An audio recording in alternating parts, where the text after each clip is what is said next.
రాబోయే వానాకాలం పంట సీజన్కు మన జిల్లాల్లో సమృద్ధిగా విత్తనాలు అందుబాటులో ఉన్నాయని, అన్ని రకాల పంటలకు సంబంధించి విత్తనాల స్టాకు డీలర్ల వద్ద ఉందని, రైతులు అనవసరపు ఆందోళనలు చెందవద్దని జిల్లా కలెక్టర్ ముజమిల్ ఖాన్ తెలిపారు.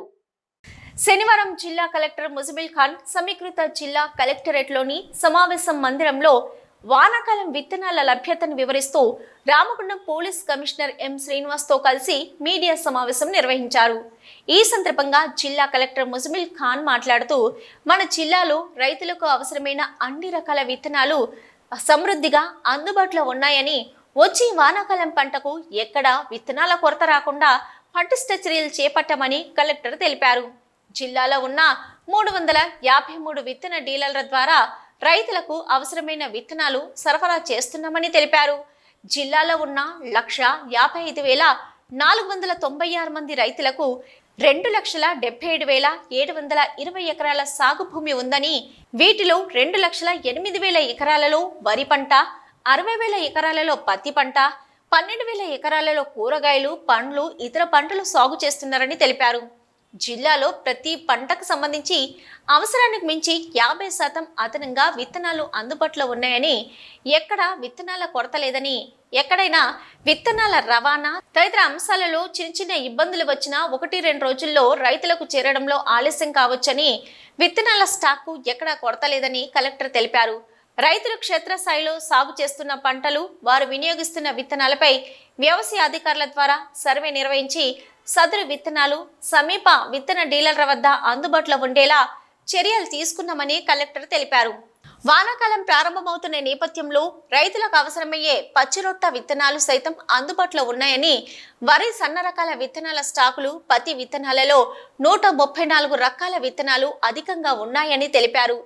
జిల్లాలో ఉన్న ప్రతి విత్తనపు ఎరువుల డీలర్ దుకాణాలను తనిఖీ చేస్తూ స్టాక్ పరిశీలిస్తున్నామని, ప్రతి దుకాణం వద్ద అందుబాటులో ఉన్న స్టాక్ వివరాలు, వాటి రేట్లను నోటీస్ బోర్డుపై ఏర్పాటు చేయాలని, ప్రతి విక్రయం వివరాలను ఆన్లైన్లో నమోదు చేస్తున్నామని తెలిపారు. విత్తనాల లభ్యతపై రైతులకు ఉన్న అపోహలు తొలగించేందుకు కాల్ సెంటర్ ఏర్పాటు చేశామని, రైతులకు అపోహలు, సందేహాలు ఉంటే కనుక కాల్ సెంటర్ నెంబర్ 9573951060కు ఫోన్ చేయాలని కలెక్టర్ కోరారు. సామాజిక మాధ్యమాల్లో వచ్చే అబద్ధపు ప్రచారాలను రైతులు నమ్మొద్దని, జిల్లాలో ఎక్కడ విత్తనాల కొరత లేదని, రైతులకు అవసరమైన విత్తనాలు సకాలంలో సరఫరా చేసేందుకు జిల్లా యంత్రాంగం పటిష్ట కార్యాచరణ అమలు చేస్తుందని కలెక్టర్ పేర్కొన్నారు. ఇక రామగుండం సిపి శ్రీనివాస్ మాట్లాడుతూ, BG3 వంటి పత్తి విత్తనాలను నిషేధించడం జరిగిందని, వీటిని ఎక్కడ డీలర్లు విక్రయించకుండా చర్యలు తీసుకున్నామని, రైతులు ఎక్కడ కూడా ఈ విత్తనాలను ఉపయోగించవద్దని, ఎవరైనా ఈ విత్తనాలు విక్రయిస్తే వెంటనే పోలీస్ అధికారులకు సమాచారం అందించాలని తెలిపారు.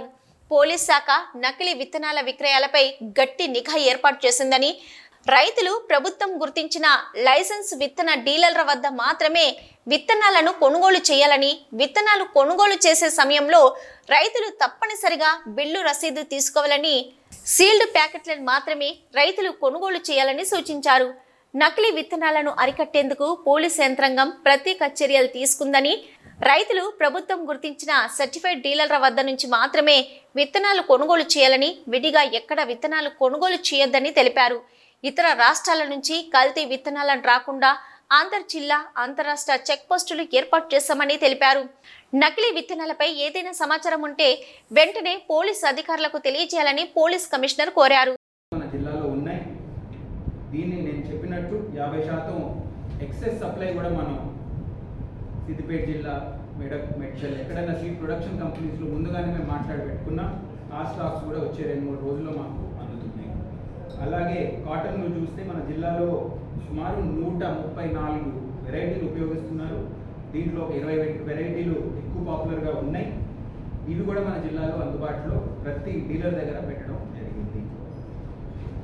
కాటన్ విత్తనాల గురించి మాట్లాడినప్పుడు రైతు మిత్రులందరితో ఒక విజ్ఞప్తి. అందరికీ తెలిసినట్టే ఈ HT అంటే హెర్బిసైడ్ టాలరెంట్ అయిన BG3 వెరైటీ, HT అయినా BG3 వెరైటీ కేంద్ర ప్రభుత్వం, రాష్ట్ర ప్రభుత్వం నిషేధించిన విత్తనాల లిస్టులో ఇవి ఉన్నాయి. ఎందుకంటే ఇది కొత్త టెక్నాలజీ. ఈ టెక్నాలజీ ఇంకా మన పొలాల్లో ఉపయోగించే ముందు కొన్ని జాగ్రత్తలు, కొన్ని టెస్టులు చేసే అవసరం ఉంది. కాబట్టి ఈ విత్తనాలు మనకి అనుమతి లేదు ఉపయోగించడానికి. డీలర్ల దగ్గర కూడా మేము ఈ విత్తనాలు పెట్టకుండా చూసుకుంటున్నాం. కేవలం ఈ 2 వెరైటీలు. రైతు మిత్రులందరితో కూడా ఒక విజ్ఞప్తి, ఈ విత్తనాలు ఉపయోగించకుండా ఉండాలనేది గమనించండి. మరొకసారి నేను మా అధికారులైనా, రైతులైనా, ప్రజలైనా, మా ప్రెస్ మిత్రులైనా చేయాల్సిన అంశాల గురించి క్లుప్తంగా మాట్లాడతాను. మొదటిగా మా అధికారులందరూ ప్రతి సీడ్ డీలర్ దగ్గరికి వెళ్ళి, ప్రతి ఫర్టిలైజర్ షాప్ దగ్గరికి వెళ్ళి 3-4 రకాలుగా తనిఖీలు చేస్తున్నారు. మొదటిది అసలు కొరత ఉందా లేదా, కొరత ఉందా లేదా అని గమనించే ముందు ఆ ప్రాంతంలో, ఆ గ్రామంలో, ఆ 3-4 పొలాలు అంత లోతుకి వెళ్ళి వాళ్ళు ఏం పండిస్తున్నారు, ఏ సీడ్ని ప్రిఫర్ చేస్తున్నారు అనే లోతుగా రీసెర్చ్ చేసుకొని ఆ సీడ్లే దగ్గర ఉన్న డీలర్ దగ్గర అందుబాటులో ఉండేటట్టు ముందుగానే జాగ్రత్త పడ్డా. సో ఇక్కడ కొరత అసలే లేదనేది గమనించే. పర్చేసింగ్ అంటారు, అది కూడా అఫెన్స్ కింద వస్తుంది. నాట్ ప్రొసెసింగ్ అథెంటిక్ ట్యాగ్స్, దానికి ట్యాగ్స్ ఉన్న ప్రతి దానికి అవి కూడా లేకపోవడం. సెల్లింగ్ గ్రెయిన్ యాజ్ సీడ్, ఇందాక ముందు చెప్పాను, grain as a seed. And every container, bag, pouch, box, thinner of seeds should have proper labelling ఉండాలి క్లియర్గా.